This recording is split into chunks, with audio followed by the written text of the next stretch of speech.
Assalamualaikum warahmatullahi wabarakatuh.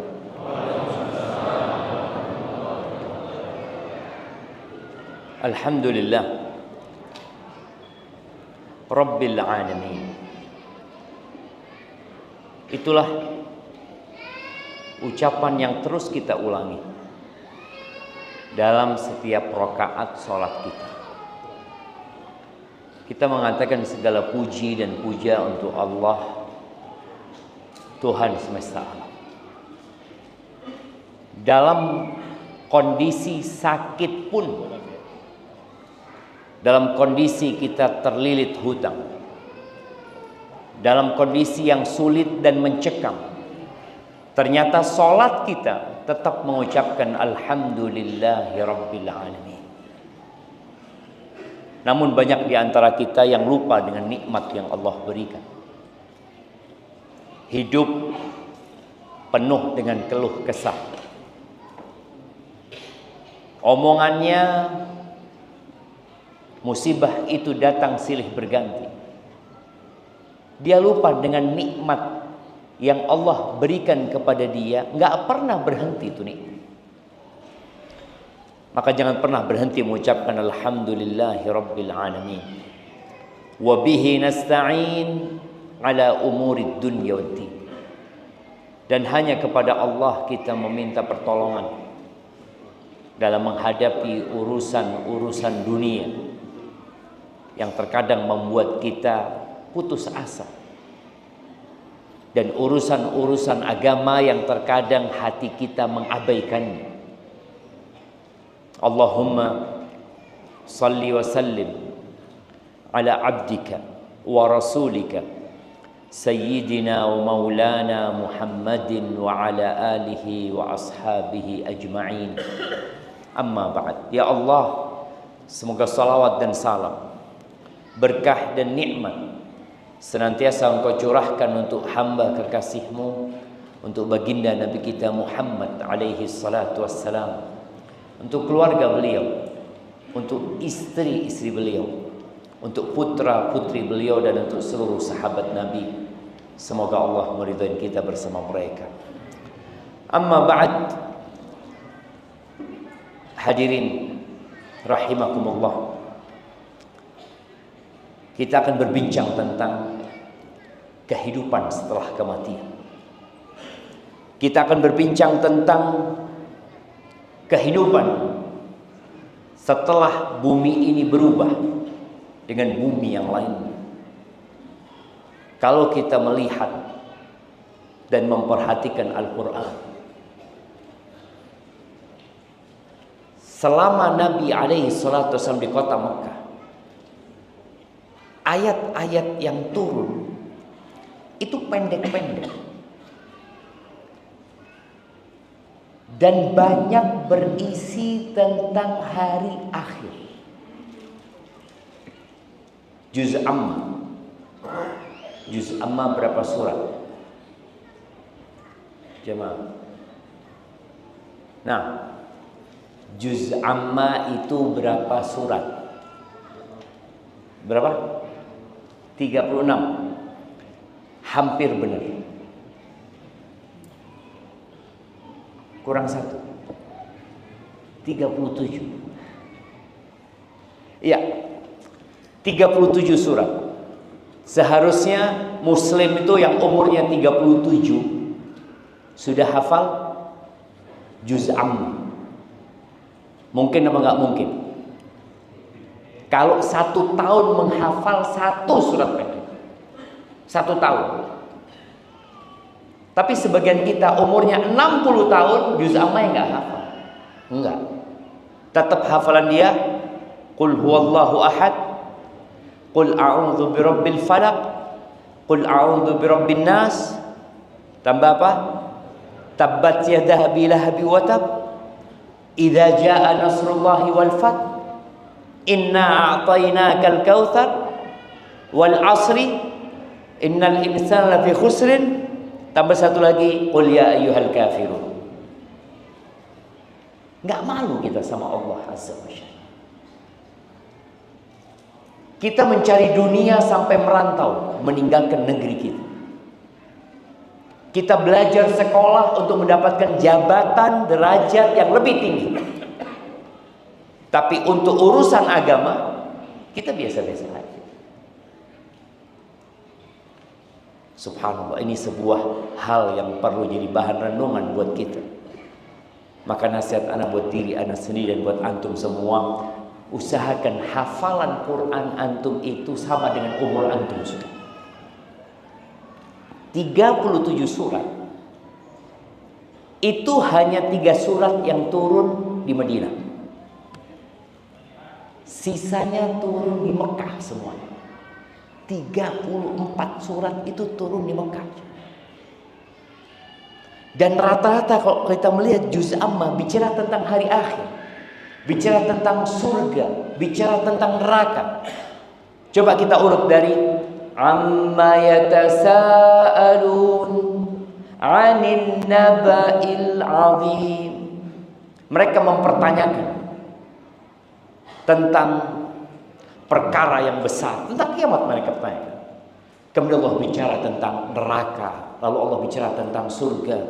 Innalil muttaqina mafaza hadaiqa wa a'naba. Lalu di surat selanjutnya An-Nazi'at bicara tentang pencabutan nyawa. Lalu Allah Azza wa Jalla mengatakan fa idza ja'atit tammatul kubra. Apabila datang kiamat besar yang menggelegar ya, yang membuat semua musibah jadi kecil dan remeh. Yauma yatadzakkarul insanu ma sa'a wa burrizatil jahimu liman yara. Pada hari di mana semua manusia mengingat apa yang pernah dia kerjakan. Ingat dengan semuanya. Dan neraka ditampakkan buat orang-orang yang berhak untuk mendapatkan. Cerita tentang neraka, kemudian cerita tentang surga. Lalu di surat selanjutnya abasa wa tawalla an ja'ahul a'ma. Di akhir surat Allah mengatakan fa idza ja'atis sakha yauma yafirrul mar'u min akhihi wa ummihi wa abihi wa sahibatihi wa bani likulli imri'in minhum yawma idzin sya'nun yughni wujuhu yawma idzin musfira. Cerita tentang bagaimana kiamat terjadi tatkala anak lari dari orang tuanya. Orang tua nggak mau ketemu anak, suami istri semua masing-masing jemaah. Ya, cerita kiamat. Kemudian cerita ada yang bahagia pada waktu itu dan ada yang penuh dengan kesusahan. Lalu Allah cerita di surat At-Takwir, idza syamsu kuwirat wa idza nujum kadarat. Setelah At-Takwir, Al-Infitar, Al-Infitar, Al-Mutaffifin, Al-Insyiqaq. Terus cerita tentang hari akhir. Kemudian di surat, ada 2 surat yang dianjurkan dibaca ketika sholat Jumat. Dianjurkan dibaca ketika sholat Idul Fitri, Idul Adha, Istisqa, ya. Surat apa? Al-A'la dan surat Al-Ghasyiyah. Coba kita lihat 2 surat ini. Antum buka Al-Quran. Kalau antum bawa Al-Quran, antum lihat. Karena banyak di antara kita menyimak Al-Quran dibacakan, tapi biasa-biasa aja. Padahal tanda orang beriman yang hakiki, idza tuliyat alaihim ayatuhu zadatuhum iman. Apabila dibacakan kepada mereka ayat-ayat Allah, bertambah keimanan mereka. Kalau kita lihat surat Al-A'la di ayat ke-9 atau di ayat ke-8 ya, Allah mengatakan wa nuyassiruka lil yusra, dan kami memudahkan bagimu ke jalan kemudahan mencapai kebahagiaan dunia dan akhirat. Fadzakir inna fa'atit dzikra. Berikan peringatan apabila peringatan itu bermanfaat. Setiap Jumat orang itu dikasih peringatan. peringatan dari khatib yang di atas mimbar, peringatan dari imam yang membaca ayat-ayat Al-Quran, yang seharusnya orang pulang dari Jumatan bertambah keimanan. Lalu Allah katakan, sayadzakkaru may yakhsha.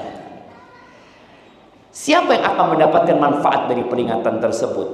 Orang yang takut kepada Allah akan mendapatkan pelajaran. Wa yatajannabuhal ashqa. Tapi orang yang celaka itu akan menjauhi peringatan itu. Makanya kadangkala pengajian itu nggak banyak yang datang. Tapi konser musik ramai. Hiburan-hiburan berbondong-bondong. Tiket sampai habis ya. Mereka bayar. Allahu Akbar. Kadangkala ada konser musik di Jakarta. Itu penuh yang nonton. Bayar. Dapat apa sih mereka? Dapat sedikit kesenangan. Habis itu selesai. Tapi ketika ada pengajian nggak datang. Ya, memang orang-orang yang celaka adalah orang-orang yang menjauhi peringatan itu. Orang-orang kafir, orang-orang fasik. Lalu Allah katakan, alladzi yaslan naral kubra. Dialah orang yang akan memasuki neraka yang dahsyat, yang besar. Thumma la yamutu fiha wa la yahya. Ini cerita neraka. Dia di dalamnya tidak mati dan tidak hidup. Orang itu kalau disiksa, nanti kita akan baca beberapa ayat yang berkaitan dengan dahsyatnya siksaan neraka. Orang itu kalau disiksa, dia kepingin apa? Mati. Kalau ada orang sakit parah ya, dia berpikir kalau mati selesai semuanya. Padahal belum tentu. Sebagian orang bunuh diri dengan harapan setelah mati dia tenang di alam kubur. Enggak. Ada siksa di sana sebelum siksa di dalam api neraka. Sedangkan penghuni neraka ini tatkala disiksa, la yamutu fiha wa la yahya. Sampai Allah ceritakan bagaimana penghuni neraka karena enggak kuat dengan siksaan neraka, dia teriak-teriak memanggil malaikat Malik. Malaikat Malik ini adalah pemimpin penjaga neraka.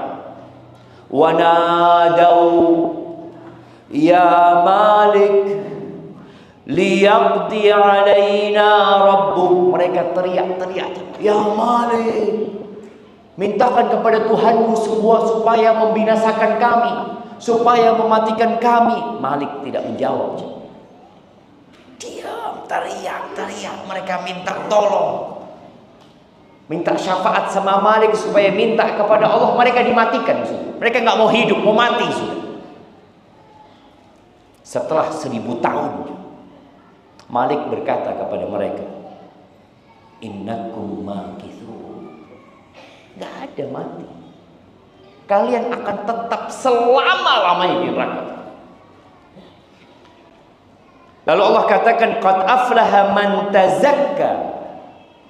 Sungguh beruntung orang yang menyucikan diri, tentunya dengan iman.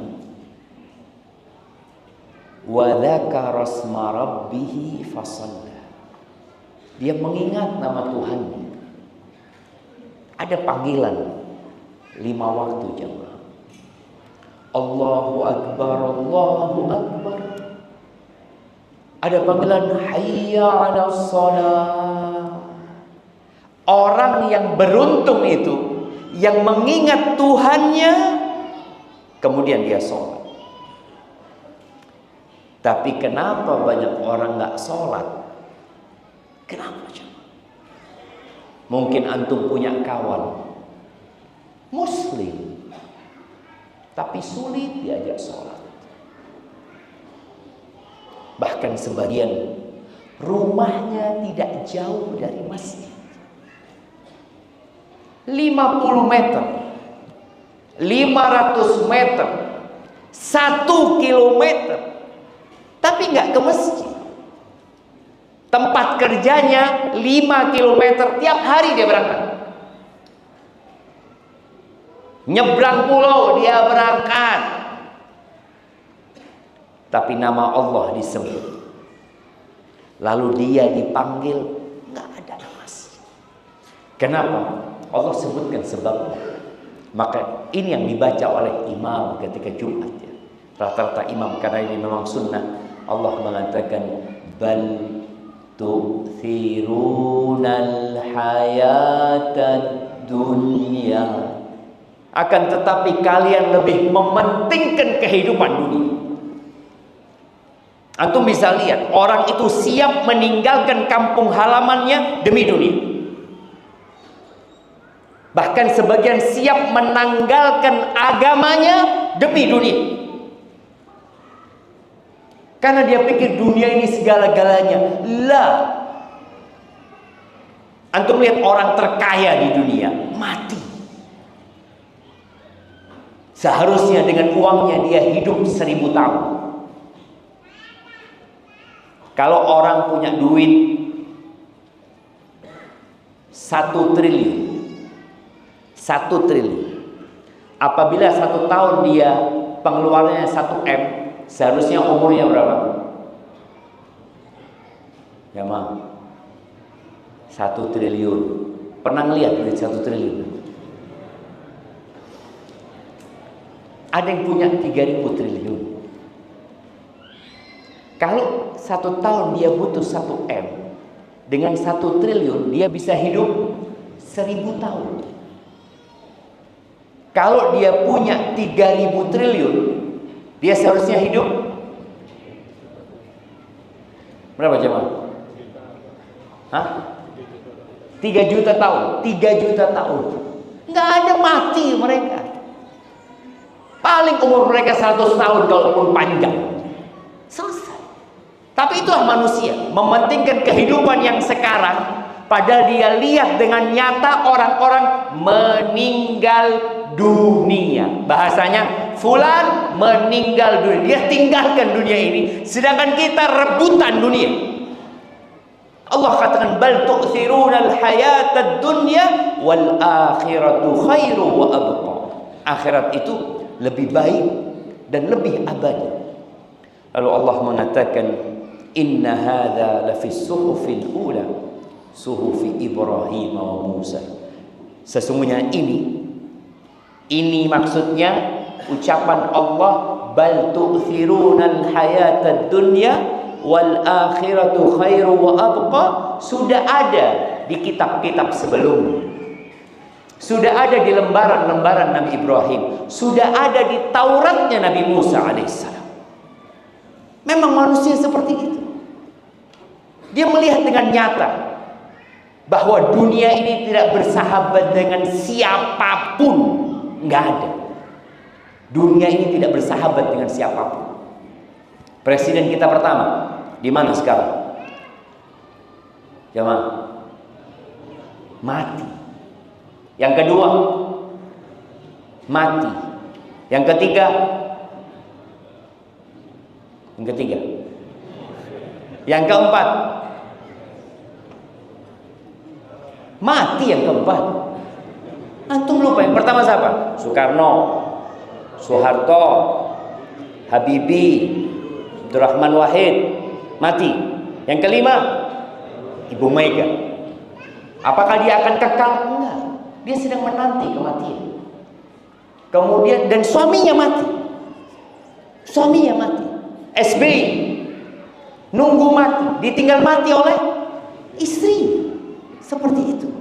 Ganti SBY Bapak Jokowi.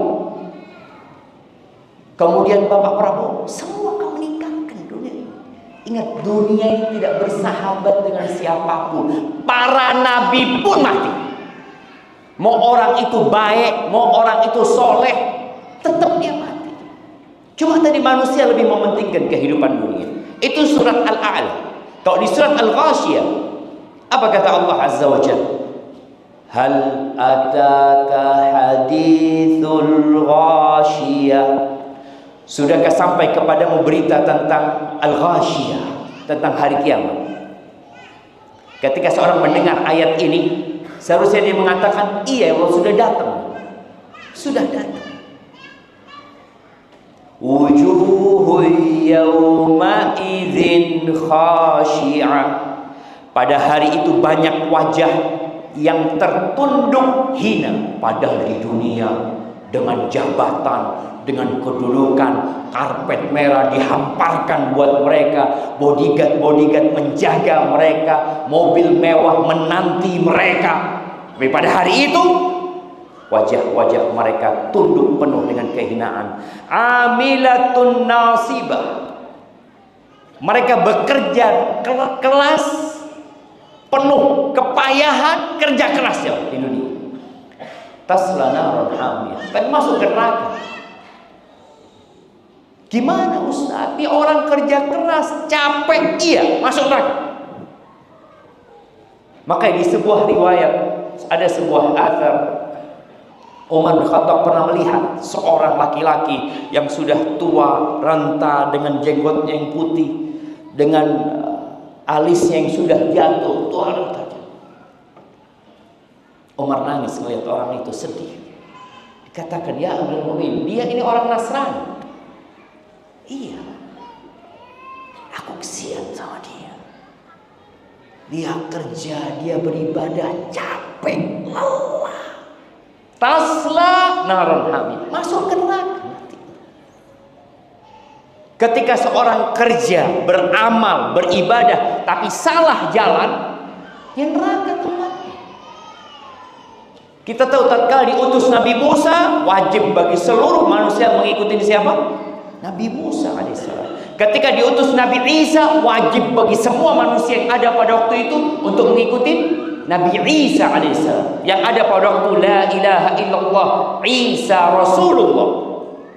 Ketika diutus Nabi Muhammad SAW, mereka wajib mengikuti la ilaha illallah Muhammad Rasulullah. Maka Umar sedih, kesian orang ini, capek, lelah beribadah. Tasla naron hamim, masuk ke neraka yang panas ya. Tusqa min ainin aniyah. Nih, bicara azab neraka. Allah sebutkan diberi minum dari sumber mata air yang sangat panas. Yang ketika dia minum, ususnya terburai. Pernah antum minum air kemudian kepanasan? Antum langsung tahu itu air panas. Bagaimana ketika dibuka mulut antum dituangin air panas yang mendidih? Apa yang akan terjadi? Lalu Allah katakan, laisa lahum ta'amun illa min dharib. Tidak ada makanan bagi mereka selain dari pohon yang berduri. La yusminu wa la yughni min ju'. Yang makanan itu tidak menggemukkan dan tidak menghilangkan lapar. Yang ada dikasih makan tambah tersiksa. Orang ingin makan supaya kenyang, tapi penghuni neraka ini dibikin lapar sama Allah, dibikin haus sama Allah, sehingga mereka kepingin minum tambah tersiksa. Tapi mereka nggak haus. Mereka lapar, mereka makan, mulut mereka berdarah-darah, usus mereka pun tercapik-capik dengan duri tersebut. Mereka tersiksa di sana. Adapun kelompok yang kedua, wujuhu yauma idzin na'imah. Pada hari itu banyak pula wajah yang berseri-seri. Antum tahu nggak orang gembira dengan orang sedang susah? Tahu? Nah, sebelum kita mulai lanjutkan kajian ini, antum udah kenal nggak dengan kanan kiri antum? Sudah kenal dengan yang di kanan kiri antum? Antum sudah kenal sama yang di kanan antum? Yang di kiri? Belum kan? Kenalan dulu, lihat susah apa enggak yang di kanan kiri antum. Tanya siapa namanya, dari mana, apa profesi, baru kita lanjut kajian. Fadhol jemaah, emak-emak juga, ibu-ibu di atas, tolong berkenalan dengan yang di kanan dan di kiri.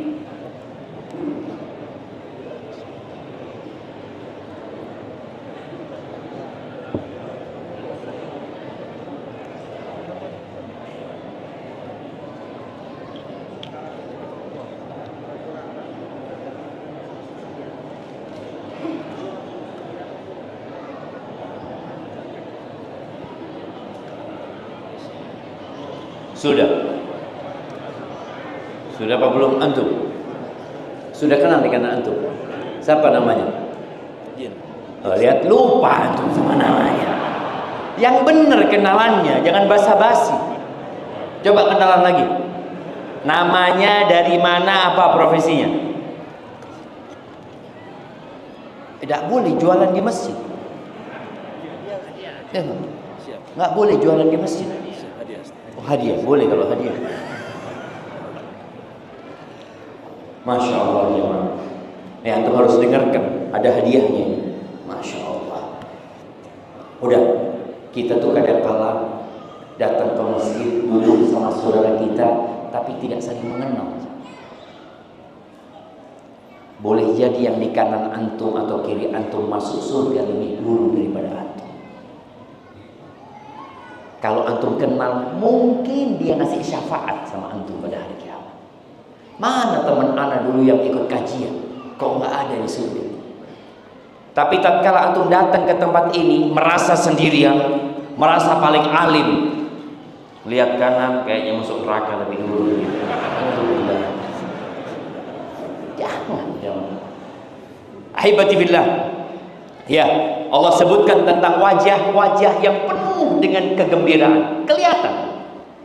Kita kalau ada kawan yang datang ke rumah kita, dari jauh kita sudah bisa, bukan kita tahu dengan yang gaib ya, tapi ngelihat wajahnya kayaknya mau utang ini. Itu kadang-kadang udah kelihatan karena wajahnya ini wajah orang susah ini kan, seperti itu. Tapi ini wujuhu yauma idzin na'imah, penuh dengan kenikmatan wajahnya. Lisa'iha radiyah, merasa senang karena perjuangan dia, karena usaha dia. Fi jannatin 'aliyah, mereka berada dalam surga yang tinggi. La tasma'u fiha laghiyah, mereka tidak mendengar perkataan yang tidak berhulu. Fiha 'ainun jariyah, di sana ada mata air yang mengalir. Fiha surrun marfu'ah, di situ ada dipan-dipan yang ditinggikan. Wa aqwabun mawdu'ah wa namariku masfufah wa zarabiyyu mabthutha. Allah sebutkan tentang kenikmatan surga. Setiap Jumat itu biasanya kita dengar. Yang seharusnya hal itu memotivasi kita untuk masuk surga dan menjauhi neraka. Ahibati billah, Allah tidak menciptakan kita sia-sia. Apa perbedaan manusia dengan sapi? Sama-sama makhluk hidup.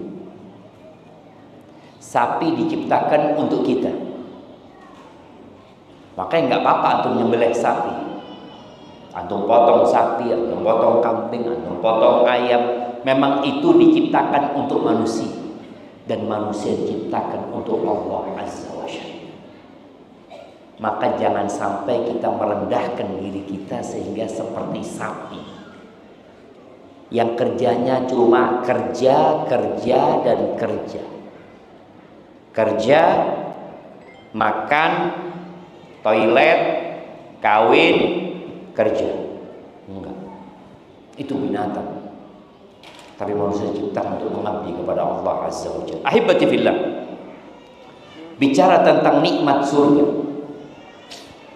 Nikmat surga itu di luar hayalan manusia.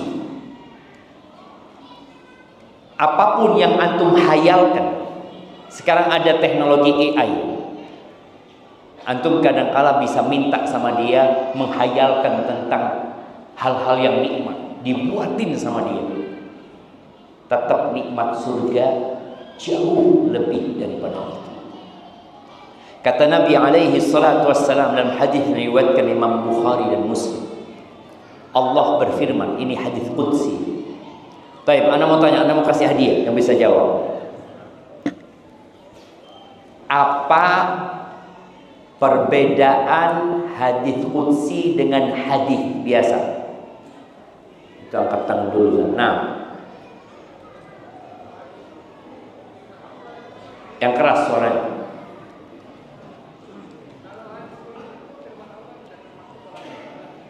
Oke, firman Allah tidak termaktub dalam Al-Quran. Ya, itu aja bedanya. Nggak ada lainnya. Kan hadis juga. Hadis qudsi, hadis Nabi. Yang menyebutkan hadis qudsi ini siapa? Nabi kan? Tidak termaktub dalam Al-Quran. Oke, nggak apa-apa lah, kasih hadiah lah. Nah, hadis qudsi itu tidak diriwayatkan dengan mutawatir. Tidak seperti Al-Quran. Hadis qudsi itu ada yang dhaif, bahkan ada yang palsu. Tapi kalau Al-Quran diriwayatkan secara mutawatir. Kalau hadis tadi disebutkan ucapan Nabi SAW, beliau tidak menisbatkannya kepada Allah. Tapi kalau hadis qudsi disebutkan qala Rasulullah sallallahu alaihi wasallam, qala Allah. Nabi SAW bersabda, Allah berfirman. Atau fima yarwihi an rabbih, beliau meriwayatkan dari Tuhannya. Di hadis ini Allah mengatakan, a'dadtu li'ibadiyas salihin ma la 'ainun ra'at wa la udhunun sami'at wa la khatara 'ala qalbi bashar. Sudah mau isya ya, Bang. Kata Allah Azza wa Jalla, aku mempersiapkan untuk hamba-hambaku yang soleh.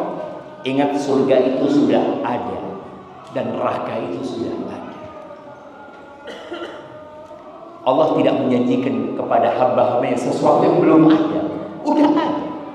Aku persiapkan untuk hamba-hambaku yang soleh apa yang tidak pernah terlihat oleh mata.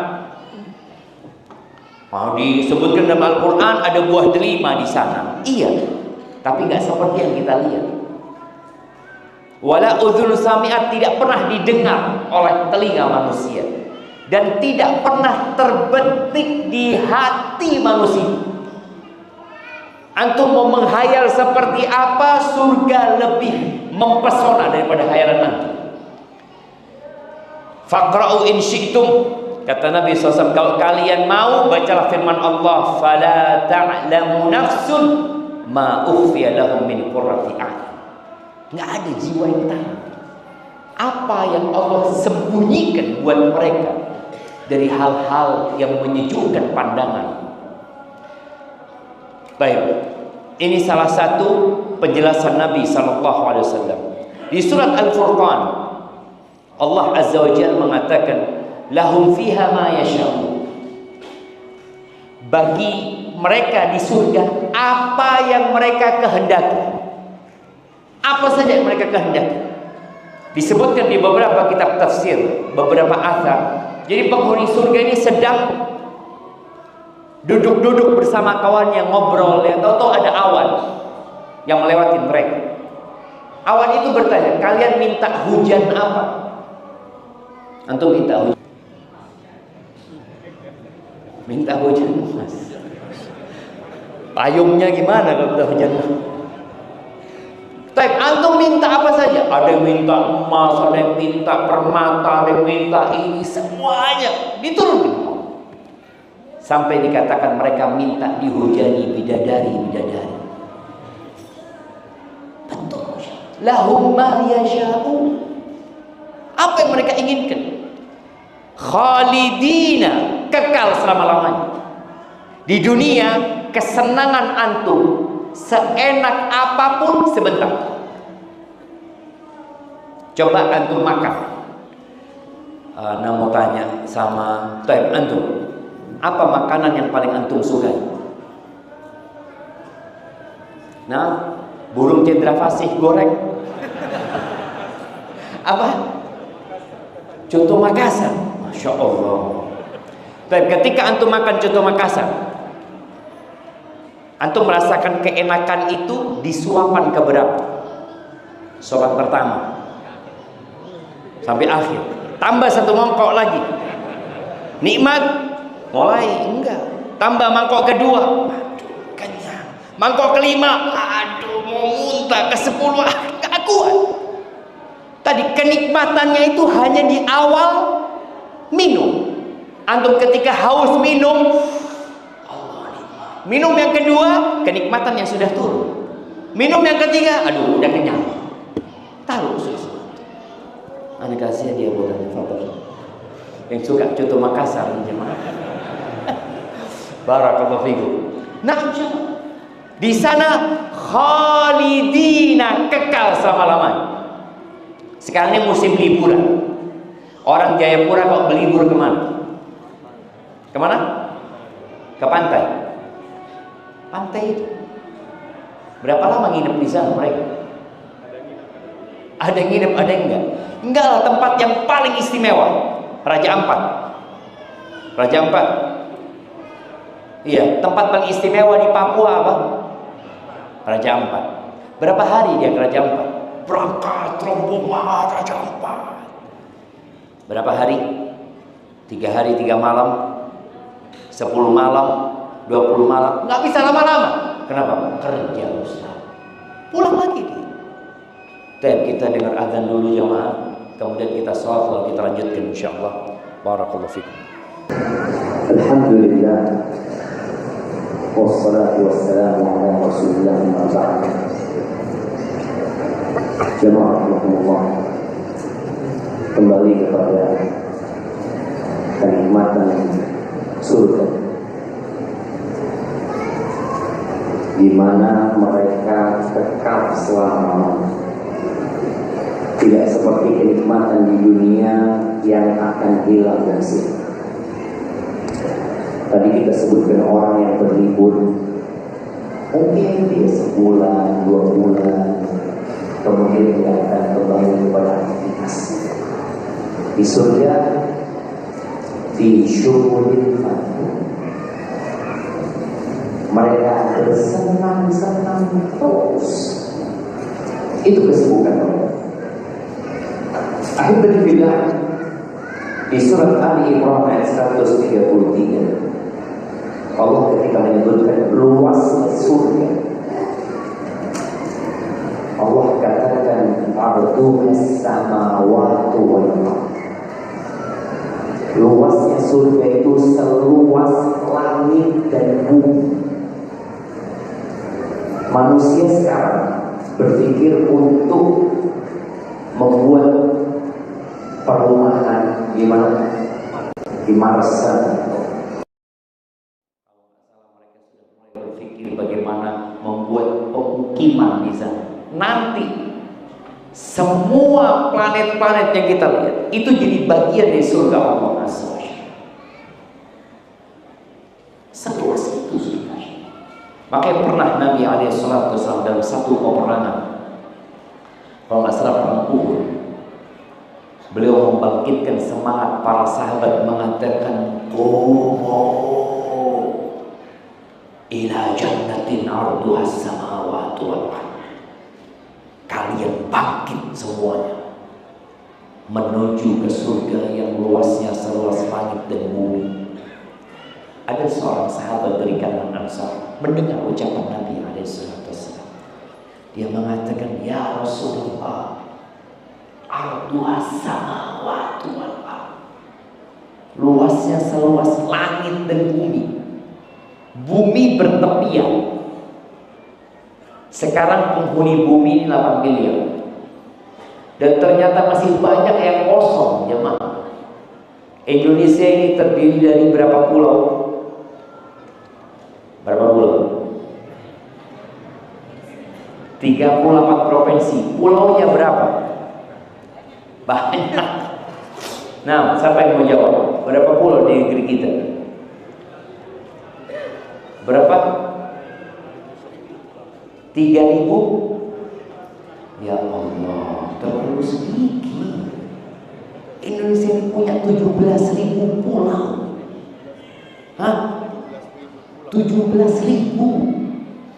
Yang ditempatin cuma 6.000 katanya. Tidak tahu sudah 6 atau mungkin 6.000 sekian. Masih sisa berapa?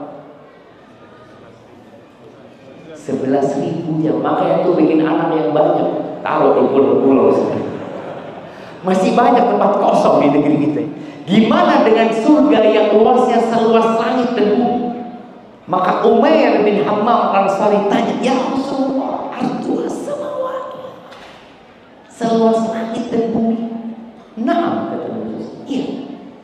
Bakin. Ditanya sama Nabi SAW, kenapa kau ngomong bakin? Ucapan seorang yang takjub. Enggak ya Rasulullah, aku hanya berharap menjadi penghuni surga. Kata Nabi SAW, anta min ahliha, engkau termasuk penghuni surga. Kira-kira kalau antum divonis masuk surga, apa yang antum akan lakukan? Ana masuk surga, alhamdulillah, udah berhenti sholat sudah. Mungkin orang akan berpikir berhenti sholat ya, nggak perlu sedekah, nggak perlu puasa, anak penghuni surga. Sahabat Nabi ketika divonis masuk surga, mereka semakin semangat beribadah.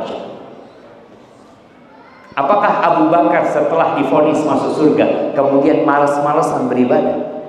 Umar di surga, Utsman fil jannah, Ali fil jannah, Abdurrahman fil jannah, Bilal bin Rabah itu terdengar terompahnya di surga. Apakah kemudian setelah itu Bilal jadi santai? Alhamdulillah. Orang pada ke masjid, dia di rumah. Kenapa? Anak sudah penghuni surga. Ada. Itu Umair bin Hammam Al-Ansari ketika dapat vonis engkau di surga, langsung dia keluarkan beberapa butir kurma dari sarung pedangnya. Dia makan dalam rangka memperkuat dirinya dalam berjuang. Setelah dia makan, dia ngomong, la in ishtu aw la in hayitu hatta akula hadhihi tamarat la hiya hayatun tawilah. Kalau hidupku masih punya waktu sampai menghabiskan kurma ini, itu kehidupan yang panjang di dunia. Dia lemparkan kurmanya, ya. Dia buka pedangnya, dia lari ke medan perang dan tewas di sana. Itu sahabat. Jadi luasnya surga seluas langit dan bumi. Planet-planet yang antum lihat itu bagian dari surga. Orang yang paling rendah di surga itu seperti 10 kali lipat raja terkaya di dunia. Orang yang paling rendah. Bagaimana dengan orang yang di atasnya dan di atasnya? Ahibati fillah, bicara sungai di surga. Kita sering dengar surga itu tamak-tamak mengalir di bawahnya sungai. Kira-kira seperti sungai yang ada di Jayapura. Ada beberapa sungai, kemarin anak di Nabiri ada sungai, kata kawan, nih sungai Ustaz, sejak anak kecil sampai sekarang warnanya coklat Ustaz. Anak tanya, musim hujan? Musim hujan, enggak musim hujan, coklat. Boleh jadi kopi susu itu juga. Mungkin ada yang mau nyoba di sana.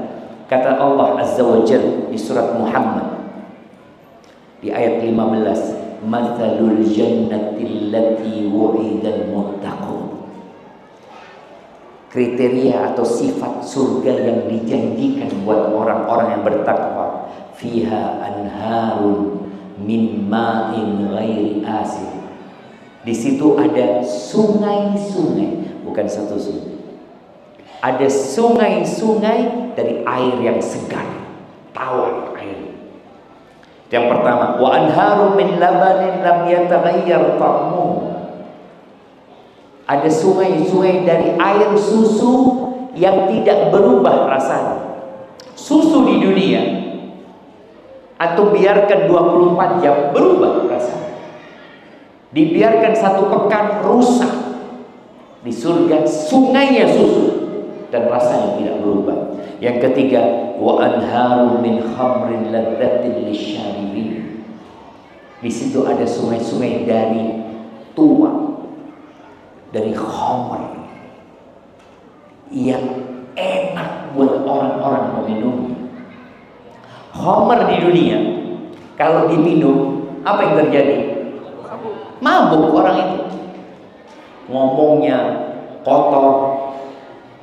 Boleh jadi dia melakukan tindakan yang tidak senonoh karena dia minum khamr. Di sana enak, wala yusaddaqu, dan tidak membuat pusing di sana khamrnya. Ada seorang anak jemaah, dia punya bapak peminum, bapak. Akhirnya anak ini diselamatkan sama bibinya. Ditanya sama ibunya, "Nak, engkau kepingin apa nak cita-cita?" Dia ngomong, "Aku kepingin kalau masuk surga itu kepingin minum khamr." Karena dia melihat bapaknya begitu senangnya minum khamr gitu. Apa enak, kan tertarik. Seperti orang tua yang ngomong sama anaknya, jangan ngerokok sambil pegang rokok ya. Jangan ngerokok. Kira-kira anaknya ngerokok enggak? Dia tunggu bapaknya masuk kamar, dia coba batu-batu itu ya. Karena dia melihat orang itu mengkonsumsinya, jadi tertarik nih. Maka Allah sediakan di surga itu khamr, sungainya khamr, tapi enak. Subhanallah. Kalau mau bicara tentang surga, khamrnya di sana selain di sungai, itu juga diberikan dalam botol-botol yang botolnya tersegel. Botolnya disegel. Antum kalau lihat sekarang orang-orang khamr yang mahal itu baru dibuka di depan orang yang minum. Di surga na'am, khitamuhu misk, kata Allah.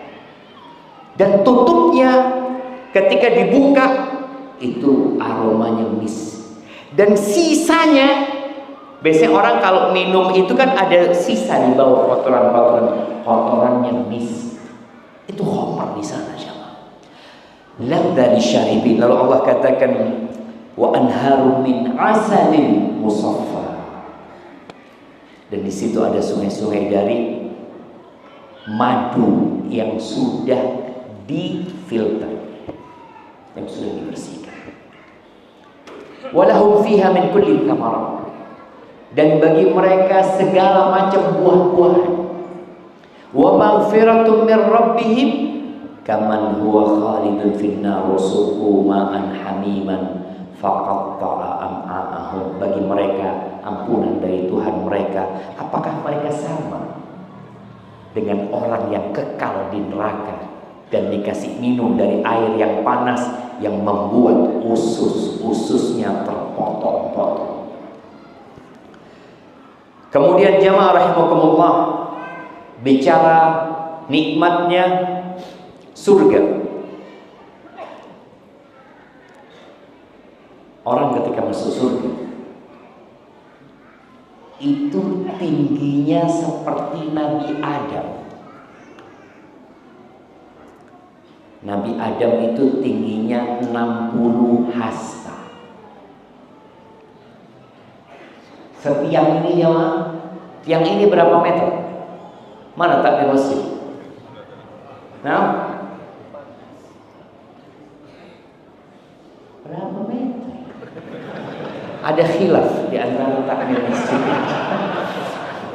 Berapa meter? Hah? 16 meter, sampai atas sana 16.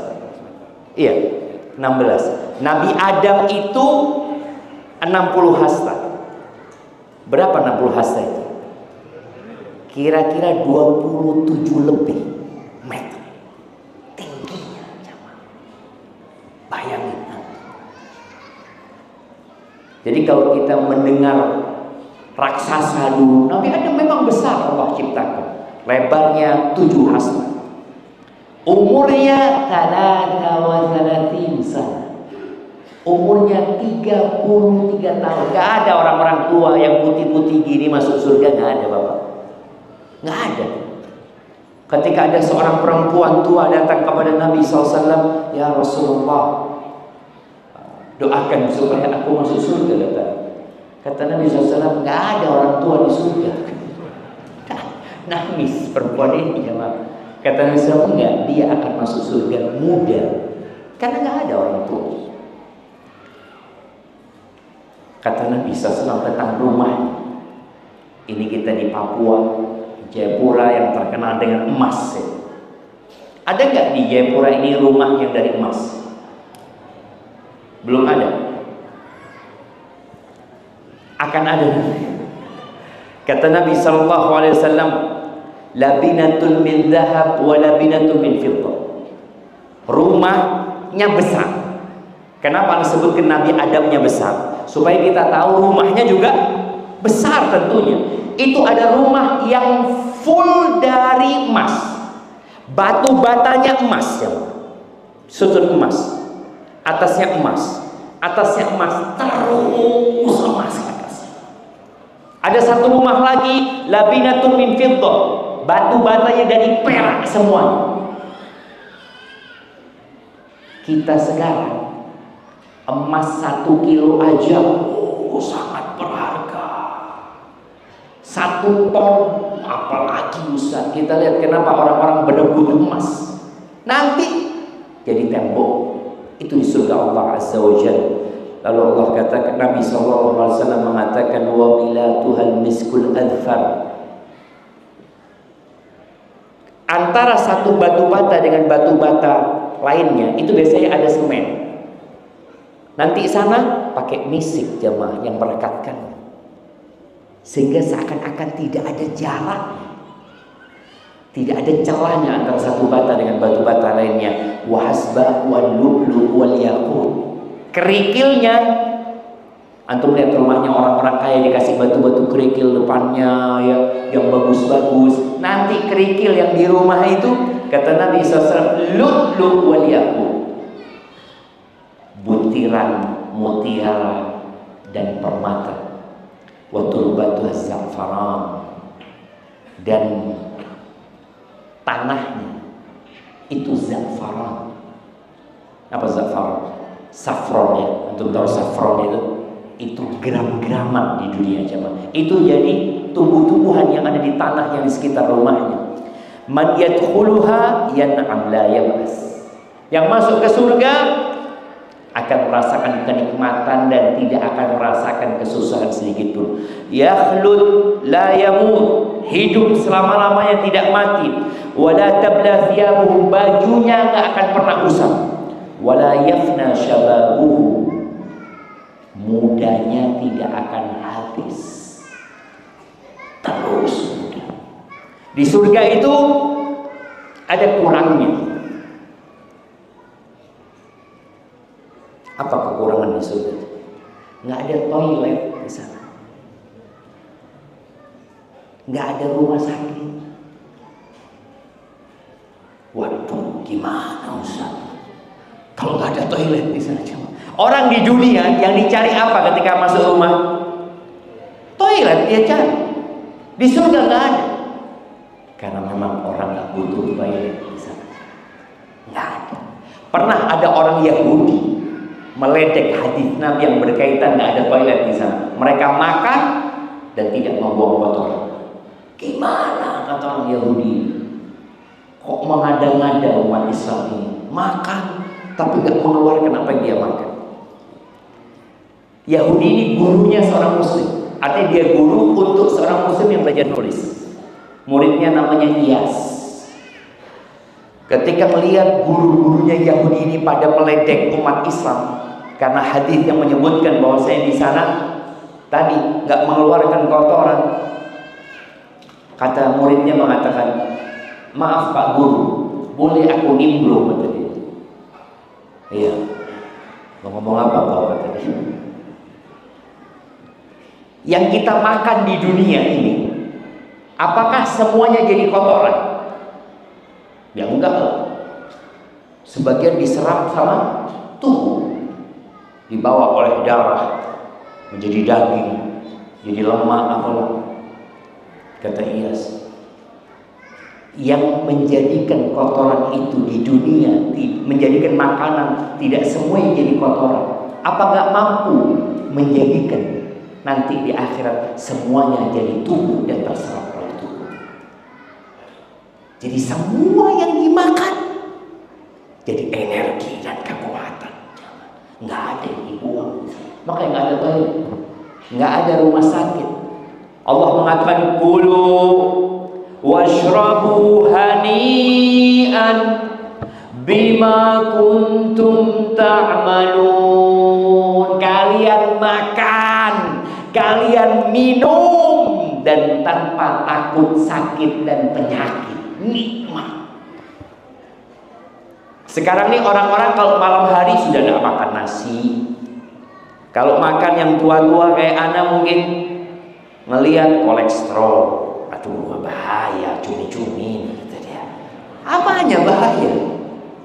Ngelihat telur puyuh enak, tapi kolesterolnya tinggi, kata dia.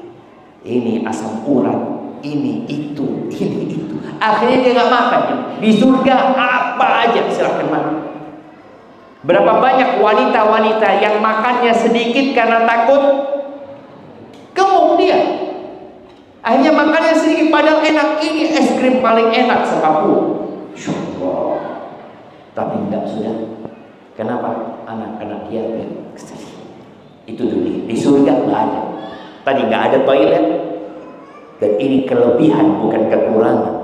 Tidak ada rumah sakit karena semuanya akan hidup selama-lamanya tanpa ada penyakit. Yang ketiga, tidak ada tidur. Makanya itu kalau kajian jangan tidur. Nanti di sana jauh nggak ada tidur. Kenapa? Karena tidur itu saudara dari kematian. Ingat Ashabul Kahfi berapa lama tidur? 309 tahun. Bangun kayaknya cuma setengah hari atau 1 hari. Orang tidur tidak merasakan kehidupan. Makanya penghuni surga ketika di dunia, apa kata Allah? Kanu qalilan minal laili ma yahja'un. Mereka ketika di dunia sedikit tidurnya.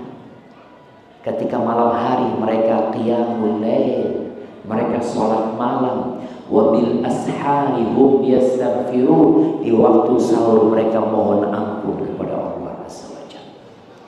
Ahibati fillah. Kemudian nih di antara nikmat surga, Nabi alaihi salatu wasallam mengatakan inna fil jannati ghurafan. Di surga itu ada kamar-kamar yang tinggi. Kamar-kamar tingkat. Yura zahiruha min batiniha wa batinuha min zahiriha. Yang bagian dalamnya kelihatan dari luar, yang bagian luarnya kelihatan dari dalam. Gimana coba? Ana punya anak sering ngomong, bah, dia masih kecil SD kelas 4 ya. Plat nomor di mobil gantilah bang, yang ada lampunya. Ana ngomong sama dia, emangnya kita bisa lihat? Ya enggak sih. Yang lihat plat nomor siapa? Yang di luar kan. Kita yang dalam mobil emang kelihatan. Wah, plat nomor anak bagus, nggak kelihatan. Yang lihat orang. Rumah, berapa banyak orang yang mau hiasi rumahnya di luar, dia bagus. Ketika masuk rumah, dia kelihatan dengan luar rumahnya. Ya nggak kelihatan. Tapi di surga, antum di dalam rumah bisa melihat luarnya rumah. Entah seperti apa ya. Allah balikkan atau seperti apa. Yang dari antum ketika keluar rumah antum, melihat rumah, kelihatan luarnya dan dalamnya. Subhanallah, bidadari surga. Itu kalau pakai baju 70 helai. 70 helai. Sekarang emak-emak punya baju berapa di rumah? Beli baju lagi. Bisa dia pakai sekali pakai 7 baju? Nggak bisa. 70 baju itu bisa dilihat semuanya. Orang itu kan beli tas, kepingin dia pakai semuanya, tapi malu. Masa dia datang ke masjid bawa 7 tas ya? Malu lah, kayak orang jualan dia. Dia baju juga punya baju mahal-mahal. Apakah dia bisa akan pakai? Nggak bisa. Tapi di surga, kata Nabi SAW, alaiha sab'una hullah. Perempuan ini pakai 7 helai pakaian. Jadi suaminya melihat dari semua sudut dengan baju yang berbeda. Yura mukhu saqiha. Sum-sum betisnya itu kelihatan dari balik pakaiannya. Allahu Akbar. Itu di mana? Di surga. Nggak ada di dunia gitu. Kemudian yang terakhir nih berkaitan dengan surga ya. Di surga itu ada tenda. Orang itu orang kaya di dunia Biasanya dia punya villa, dia ingin bertenda, ingin camping kemana, menikmati suasana. Allah sediakan. Kata Nabi SAW, fil jannati khaymah min lu'lu'atin mujawwafah. Di sana ada tenda yang terbuat dari satu mutiara. Kalau untuk lihat di beberapa negeri itu, mereka akan bikin tenda yang bulat, ya, yang bisa melihat ke langit, transparan kadang-kala. Di surga Allah berikan tenda dari satu mutiara yang berongga, lubang dalam. Besarnya seperti apa? Arduha situna milan. Lebarnya jemaah 60 mil. Berapa kilo ya? 1 mil itu 1,6, 1,4, 1,6. Hah? 1,6. Bayangin ya, itu 60 mil lebarnya jemaah. Fi kulli zawiyatin minha ahlu. Di setiap pojokan tenda dia ada istri-istri dia, tapi yang lain gak kelihatan dengan istri. Tapi kalau mau masuk surga itu harus lewat neraka. Ada jembatan dari padang mahsyar itu menuju ke surga yang disebut dengan sirat. Yang kata Allah Azza wa Jalla, wa in minkum illa wariduha. Sudah menjadi keputusan Allah, tidak ada satupun di antara kalian kecuali akan melewati neraka. Maka kenapa doa kita, Rabbana atina fid dunya hasanah wa fil akhirati hasanah wa qina adzabannar. Selamatkan kami dari azab neraka. Karena yang lewat sirat nggak semuanya sampai ke surga. Ada yang sampai ke surga selamat, ada yang sampai surga tapi terbakar tubuhnya, ada yang terjatuh ke neraka. Dan jangan pernah meremehkan neraka. Kata Nabi SAW, yukta bi an'ami ahlil ardi min ahlin nar. Akan didatangkan penghuni neraka dari penghuni bumi yang paling nikmat hidupnya, tapi divonis masuk neraka, paling senang sedunia. Fayuhmasu finnari ghamsah, dicelup satu celupan di neraka. Kemudian dikeluarkan. Ditanya, hal ra'aita khairan qat? Hal marra bika na'imun qat? Apakah dalam hidupmu kau pernah melihat kesenangan, melihat kebaikan, lewat kenyamanan dalam hidupmu? Dia mengatakan, la wallahi ma ra'aitu na'iman qat. Enggak pernah. Lewat aja nggak pernah. Itu azab neraka dan azab terendah di neraka. Kata Nabi SAW, orang itu dipakein sandal atau diletakkan di telapak kakinya bara api. Karena nggak semua orang di neraka itu di dalam. Neraka itu bertingkat-tingkat ke bawah. Surga itu bertingkat ke atas. Orang yang paling rendah azabnya di neraka itu diletakkan di telapak kakinya jamratan, 2 bara api neraka. Yaghli minhuma dimahu, otaknya mendidih. Dan di neraka setiap kali kulitnya terbakar, Allah ganti dengan kulit yang baru.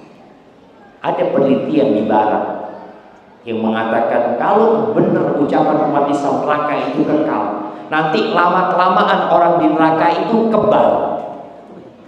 Kata mereka, ih kebal nanti. Betul jemaah, ucapan itu betul.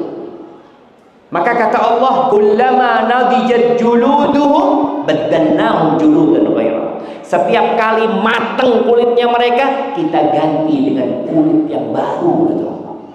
Liyadzuqul adzab, agar mereka merasakan. Alhamdulillah min dzalik ya. Semoga Allah menyelamatkan kita dari api neraka, tapi perlu perjuangan menuju ke sana. Siap.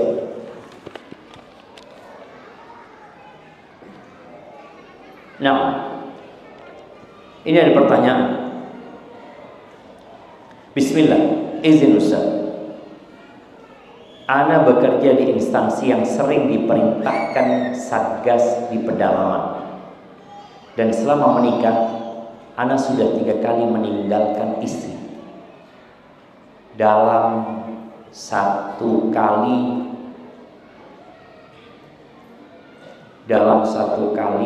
lebih kurang setahun.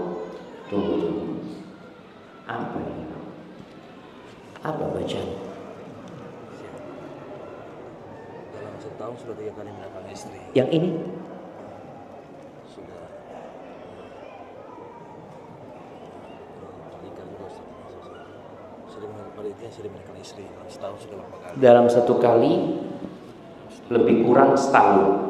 Setahun sudah beberapa kali. Sudah beberapa kali dalam setahun. Apakah kami termasuk dosa karena terlalu lama meninggalkan anak istri? Dan apakah ada keutamaan pahala untuk istri yang kami tinggalkan? Jazakumullah khair. Nah, ahibati fillah, berkaitan dengan suami istri, perlu ada yang namanya kesepemahaman di antara kedua belah pihak. Dulu kita tahu para sahabat Nabi yang berangkat jihad itu meninggalkan keluarga. Tapi memang jangan meninggalkan keluarga terlalu lama, kecuali istrinya mampu. Pernah suatu malam di masa Umar bin Khattab, ketika pasukan umat Islam sudah sampai ke Romawi, sampai ke Persia, yang perjalanannya berbulan-bulan ya. Suatu malam Umar bin Khattab ini ronda keliling kota Madinah. Dia istirahat di satu tembok karena capek jamaah. Tahu-tahu dengar suara dari dalam rumah. Suara itu suara wanita yang bersenandung, merindukan suaminya. Dia mengatakan, "Taqawala hadzal lailu waswadda janibu wa araqani an la khalila ula'ibu laulallahu anni uraqibu la hurrika min hadzal sariri jawanibu." Kata dia, panjang banget malam ini, kata dia, dan gak ada kekasihku yang bisa aku bermain sama dia. Ada. Malam terasa panjang sekali. Kata dia, demi Allah, kalau bukan karena aku takut dengan pengawasan Allah, pasti ranjang ini ujung-ujungnya akan bergerak. Umar ketika dengar itu takut dia sama. Ada di rakyatnya yang merindukan suaminya. Akhirnya Umar tanya, suaminya ada di mana? Sedang ditugaskan berperang. Akhirnya Umar bertanya kepada Hafsah, "Hai Hafsah, perempuan itu berapa lama sih kuat ditinggal sama suaminya?" Kata dia 4 bulan atau 6 bulan. Maka Umar tidak pernah menahan pasukan lebih dari 6 bulan atau lebih 4 bulan, tidak boleh pulang. Yang punya istri pulang. Diperintahkan seperti itu. Jadi tadi apabila ada seorang yang ditugaskan, dia jadi satgas, dia meninggalkan, usahakan tidak terlalu lama. Tadi 4 bulan atau 6 bulan dia sudah pulang. Dan kondisinya berbeda-beda. Ada perempuan-perempuan yang sudah sepakat dari awal nggak apa-apa. Ada yang merantau kadang-kala ke Malaysia, setahun sekali baru pulang ya. Kemana? Kalau memang sang istri menerima silahkan. Tapi kalau tidak menerima, penuhi haknya istri. Istri itu tidak hanya butuh nafkah lahir, dia butuh nafkah batin juga. Bagi teman-teman tadi yang bertugas terlalu lama, minta izin ketemu istrinya. Dan sekarang alhamdulillah dengan adanya handphone bisa berkomunikasi, bisa tetap hadir mendidik anak-anak. Karena jangan sampai kalau dulu udah selesai berangkat perang yang nggak tahu kapan balik dan boleh jadi mati di peperangan tersebut. Tapi tolong sekarang dengan adanya teknologi, manfaatkan teknologi untuk tetap berhubungan sama keluarganya dan mendidik anak-anak. Barakallahu fikum. Ada pertanyaan, apakah suami bisa masuk surga apabila zalim kepada istrinya. Apakah termasuk, ini yang pertama. Yang kedua, apakah bisa masuk surga walaupun suami minta ampun pada Allah tetapi tidak minta maaf pada istrinya, padahal suami sadar kalau berlaku zalim pada istrinya? Berat pertanyaan ini jemaah. Baik, yang jelas tidak ada satu pun jiwa yang akan dizalimi.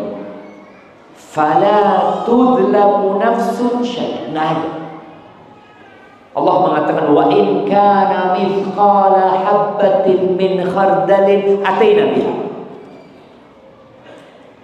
Di awal ayat Allah mengatakan wa nadhul mawazina al-qista yaumil qiyamah. Kami akan letakkan timbangan-timbangan keadilan pada hari kiamat. Tidak ada satupun yang akan dizalim. Kalau dia punya kebaikan sebesar biji sawi, Allah akan datang. Kalau ada orang pernah dizalimi sama kawannya sebesar biji sawi, kecil sekali kezaliman, Allah akan datangkan. Maka tadi ketika seorang berbuat dosa, dosa itu ada 3. Ada dosa yang Allah tidak akan ampuni, yaitu kesyirikan. Orang kalau mati melakukan kesyirikan tidak akan diampuni. Ada dosa yang terserah Allah, itu selain kesyirikan. Ada dosa yang ketiga, dosa yang Allah tidak akan tinggalkan, itu dosa kepada orang lain. Nggak akan. Allah akan berikan hak orang lain itu untuk menuntut. Maka pada hari kiamat nanti ada orang-orang yang bangkrut. Nabi pernah mengatakan alaihi salatu wassalam, manil muflis fikum, siapa orang yang bangkrut di antara kalian? Kalau di antara kita yang nggak punya aset, nggak punya cash, bangkrut dia. Walakinnal muflis min ummati, ini hati-hati. Orang yang bangkrut dari umatku, man ya'ti yaumal qiyamah, dia datang pada hari kiamat, dia bawa sholat, dia bawa pahala sedekah, dia bawa puasa, tapi dia telah menzalimi orang lain, pernah memaki orang lain, pernah mengomentari negatif. Kadang-kala ada ucapan-ucapan yang menyakitkan hati, ada hisabnya nanti pada hari kiamat. Ini pernah memukul, ini pernah ambil harta, ini pernah membunuh. Nanti akan diambil kebaikan-kebaikan orang itu. Kalau suami menzalimi istrinya dan sang istri tidak memaafkan, maka pada hari kiamat sang istri boleh menuntut suami. Maka hati-hati para suami, jangan sampai di persidangan itu ternyata lawan antum adalah istri yang tersebut. Iya, dia berdiri di sana. Ini suamiku sering kebun binatang keluar.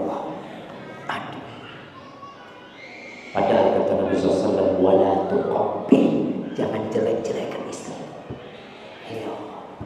Kalau memang betul seperti itu, ya nanti akan ada hisab. Sholat yang diberikan kepada istrinya, pahalanya yang lain diberikan kepada istrinya, atau kisos, diminta kisos nanti. Kalau ternyata suami habis kebaikannya diberikan kepada istrinya dan masih ada tuntutan, maka dosanya istri ditimpakan kepada suami. Masa istri anak tidak memaafkan anak? Ya nggak tahu. Itu kan urusannya dia. Makanya kadang-kala ada istri yang bertahan hidup sama kita, bertahan dia hidup, dia nggak cinta lagi sama kita. Dia sudah nunggu kapan kita mati, mati juga. Ada jamaah. Karena suaminya zalim. Dan ketika suaminya mati, dia tidak mengatakan inna lillahi wa inna ilaihi raji'un. Dia sujud syukur. Boleh jadi. Kalau suaminya zalim, dia mengatakan alhamdulillah. Loh ada. Maka tadi bagi para suami yang pernah menzalimi siapa, Allah mengatakan dalam sebuah hadis qudsi, inni haramtu zulma ala nafsi. Aku mengharamkan kezaliman atas diriku, kata Allah. Kalian yang saling menzalimi. Tapi boleh jadi istrinya memaafkan pada hari kiamat, boleh jadi. Tapi jelas pada hari kiamat itu nafsi-nafsi hidupnya. Allah mengatakan yauma yafirrul mar'u min akhi. Orang akan lari dari saudaranya. Wa ummihi wa abi, dari bapak ibunya dia lari. wa sahibatihi wa bani. Dia akan lari meninggalkan istrinya dan anak-anak. Karena takut dari tuntutan. Salah satu yang disebutkan para ulama, dia takut dituntut sama ayahnya. Oh, ini anak zalim nih, durhaka, dicari sama bapak. Dan boleh jadi tadi sama istrinya, sama anaknya. Anaknya sama ini, bapakku kerjanya cuma cari duit doang, tidak pernah mendidik. Itu mungkin terjadi.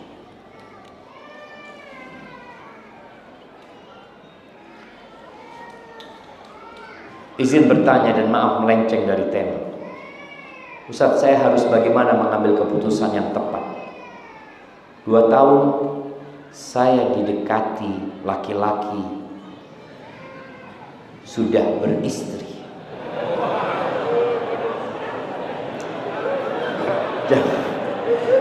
Laki-laki ini sangat baik. Oh, laki-laki kalau ada maunya sangat baik. Sangat baik antum. Makanya anak kasih tahu tentang laki-laki antum. Betul bapak-bapak? Oh, betul. Ini semua. Jadi kadangkala buaya itu keluar dari sungai, jemaah, untuk hidup bersama manusia.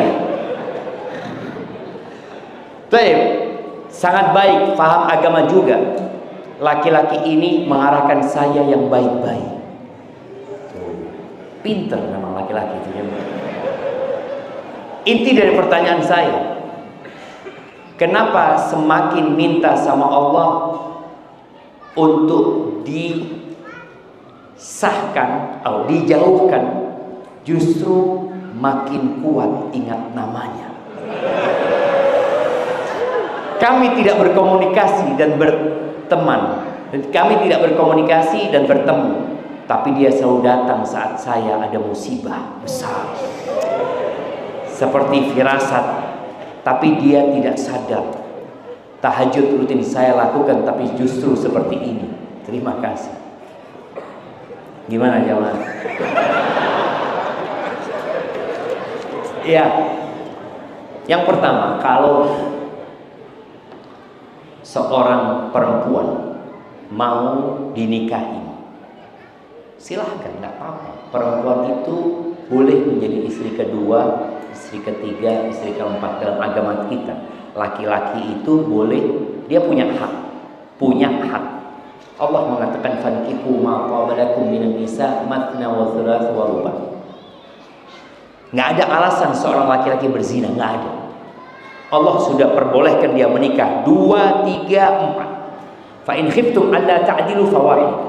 Kalau kalian takut tidak bisa berlaku adil, cukup 1. Agama Islam adalah agama yang mulia, yang paling sempurna.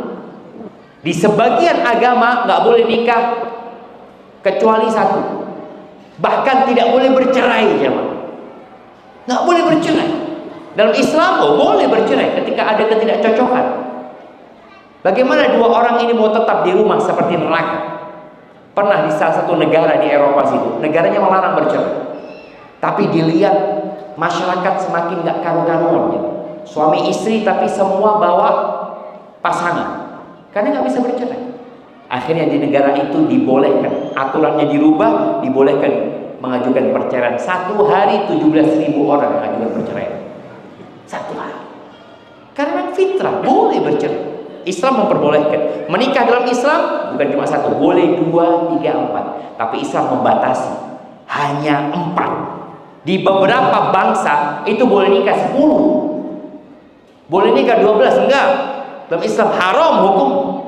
Boleh 4. Gimana kalau masih nggak mampu menahan nafsunya? Puasa. Nggak ada. Itu aturannya. Maka tadi kalau laki-laki ini, kenapa dia mendekati anti? Itu pertanyaannya. Kalau dia memang ingin menikah, ya sudah, dia suruh melamar anti. Dengan catatan laki-laki ini mampu berlaku adil. Karena kalau tidak mampu berlaku adil, cukup 1, jemaah, 1 aja ruwet kadang-kadang. Nggak bisa menyelesaikan yang 1. Jadi laki-laki yang ingin menikah lebih dari 1, hendaklah dia benar-benar mempersiapkan diri. Karena dia mengundang badai ke rumah. Betul. Dia harus sabar dengan keributan. Di rumah Nabi alaihi salatu wasallam piringnya pecah. Apakah Nabi SAW sok mengatakan bertakwalah kepada Allah? Nggak ada. Itu perempuan memang pencemburu, dia seperti itu. Laki-laki yang dituntut untuk sabar. Tapi ada kondisi-kondisi laki-laki harus tegas. Iya. Maka tadi kalau laki-laki itu memang benar, suruh dia melamar dan dilihat apakah dia mampu atau tidak. Atau jangan-jangan dia melakukan seperti itu kepada banyak wanita. Andi salah satunya. Hati-hati.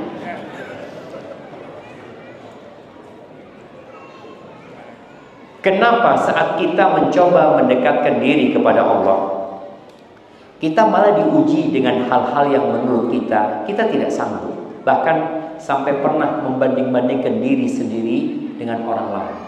Ahibati fillah, kita harus memahami konsep hidup ini dengan benar.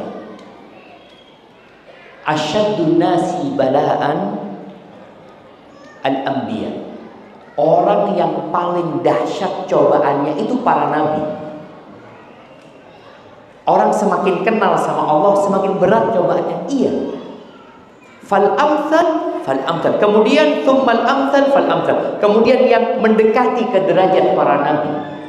Yubtalal mar'u awil abdu ala qadri dinihi. Orang itu dikasih ujian sesuai dengan kadar keagamaan. Kalau agamanya kuat, dikuatin ujian. Kalau lemah, dilemahkan ujian.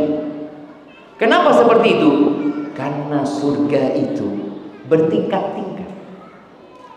Boleh jadi Nabi SAW pernah mengatakan, "Idza sabaqat lil 'abdi manzilatun 'indallah." Kalau Allah sudah tetapkan buat hamba ini kedudukan di surga yang tidak bisa diraih dengan amalnya, Allah kasih balak di dirinya. Maka hendaklah kau berbaik sangka sama Allah. Aku dikasih bala, oh semoga untuk menghapuskan dosaku, untuk mengangkat derajatku. Tapi kau jangan pernah membandingkan dirimu dengan orang lain. Ada orang yang dia setelah hijrah bertobat, dia mengatakan, "Ustaz, ana ini sejak sholat di sholat pertama, Ustaz, semakin sulit rezeki ana, Ustaz. Ada bulan gak pernah sholat, lancar-lancar rezekinya, Ustaz. Antum mau gak sholat?" Kemudian dia, itulah ketika orang membandingkan tentang urusan dunia, dia boleh jadi seperti itu. Banyak orang tidak sholat, rezekinya lancar. Karena pahala Allah berikan bukan di dunia. Kira-kira kalau setiap kali antum sholat, antum dapat emas 5 gram, keren nggak? Semua orang akan sholat nggak? Sholat. Terus buat apa itu emas 5 gram? Buat belanja. Nah, belanja di mana? Antum bisa bayangin, semua orang akan sholat. Kalau dia mengatakan butuh duit, tinggal sholat, Allahu Akbar, dapat 5 gram. Sehari dapat 25 gram. Kemudian antum bawa 25 gram, berangkat ke toko. Ada toko yang buka, tutup, kata dia, apa? Mau beli apa? Saya beli, pakai emas. Oh emas, tinggal sholat saya. Tinggal sholat. Antum mau ke pom bensin, bawa antum, mau ngisi bensin. Kira-kira ada nggak yang ngisi pom bensin? Nggak ada. Orang semua akan sholat aja. Ya, gimana? Itulah Allah mengatur kehidupan dunia ini. Di akhirat nggak perlu kerja. Di dunia antum harus ada usaha. Makanya Allah tidak jadikan balasan dari ibadah itu di dunia. Enggak. Karena kehidupan ini memang harus berlangsung. Dengan adanya yang kaya, dengan adanya yang miskin, dengan ada bos, dengan ada anak buah, ada pemimpin, ada anggota, seperti itu. Jadi pahalanya tidak diberikan di dunia. Maka ketika antum dekat sama Allah, tahu-tahu balaknya diperbanyak, yakin ada hikmahnya di sana. Bahkan kata Nabi SAW, "Idza ahabballahu 'abdan ibtala." Allah bercinta sama hambanya, bukan diluaskan rezekinya, tapi dikasih balak sama Allah Subhanahu wa taala. Barakallahu fikum.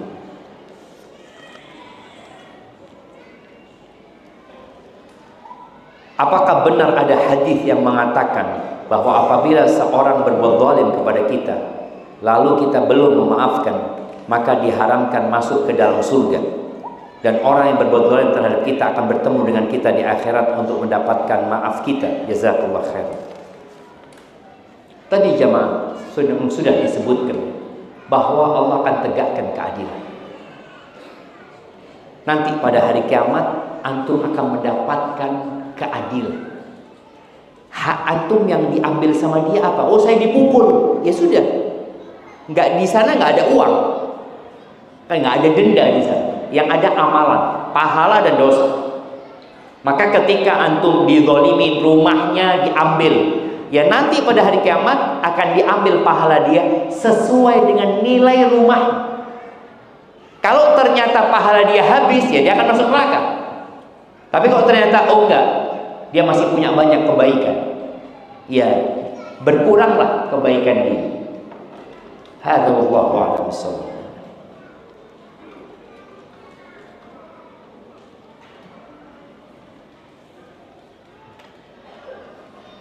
Bismillah. Assalamualaikum warahmatullahi wabarakatuh. Izin bertanya Ustaz, bapakku dari dulu tidak menyukai saya sebagai anak sampai beliau meninggal, dan tidak menghalalkan makanan yang selalu berikan dari kecil sampai saya besar. Hukumnya apa Ustaz? Dan saya juga nggak diakui sebagai anak. Dan tidak menghalalkan makanan yang diberikan.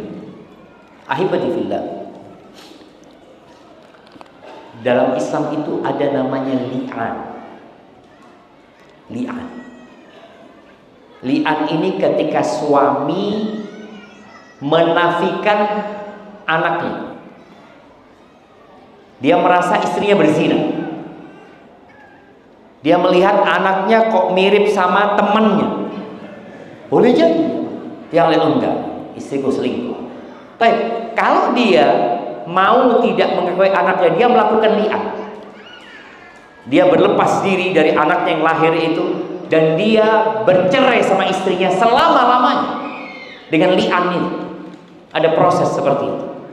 Tapi kalau dia tidak melakukan li'an, maka anak itu anaknya dia. Nabi SAW mengatakan al-waladu lil firash walil ahiril hajar. Anak itu ikut pemilik ranjang. Ikut pemilik ranjang. Artinya ketika seorang wanita bersuami, berzina, lalu punya anak, anaknya ikut siapa? Ikut bapak biologisnya? Enggak. Ikut suami perempuan tersebut. Kecuali suaminya menafikan dengan melakukan li'an, sumpah melaknat istrinya. 4 kali dia melakukan itu. Melaknat dirinya sendiri. Melaknat dirinya sendiri. Pada akhirnya dia menafikan itu bukan anak, istriku berzina. Dia nggak punya saksi untuk mengatakan dia berzina. Tapi kalau sekarang ayahmu sudah meninggal dunia dan dia tidak melakukan li'an, ya sudah, itu bapak. Apa yang harus kau lakukan? Masalah makanan yang tidak halalkan itu jadi kewajiban dia. Maka kita perlu belajar agama supaya kita tahu. Jangan sampai kita melakukan kezaliman kepada anak kita sendiri. Doakan ayahmu, maafkan dia, mungkin karena keterbatasan ilmu dia. Semoga dengan itu Allah ampuni dosa-dosa kita semuanya. Apakah dengan ana berdoa saja dan menyerahkan sepenuh permasalahan ana kepada Allah Azza wa Jalla akan ada jalan keluarnya, dan rasanya ingin sekali bergandengan tangan dengan anak suami menuju surga Allah, dan berharap ingin anak-anak sekolah pondok semua mohon doanya Ustaz agar niat anak tersebut terkabulkan. Jazakallah khair. Ya, ini istri ya yang mengeluhkan masalah dengan suaminya seperti ini. Maka perbanyak doa. Doa itu membuka pintu langit. Selain doa, perbanyak istighfar. Kemudian sebagai seorang istri yang ingin suaminya lebih baik lagi, ingin suaminya satu visi dan misi, berikan pelayanan yang lebih baik untuk suami. Supaya suaminya sadar bahwa ketika engkau mulai belajar agama, engkau semakin melayani suami, bukan semakin sering berantem sama suami.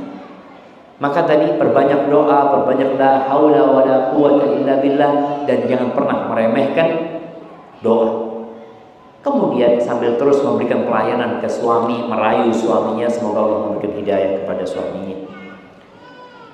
Sebagai istri, surga atau neraka ada pada keridhaan suami.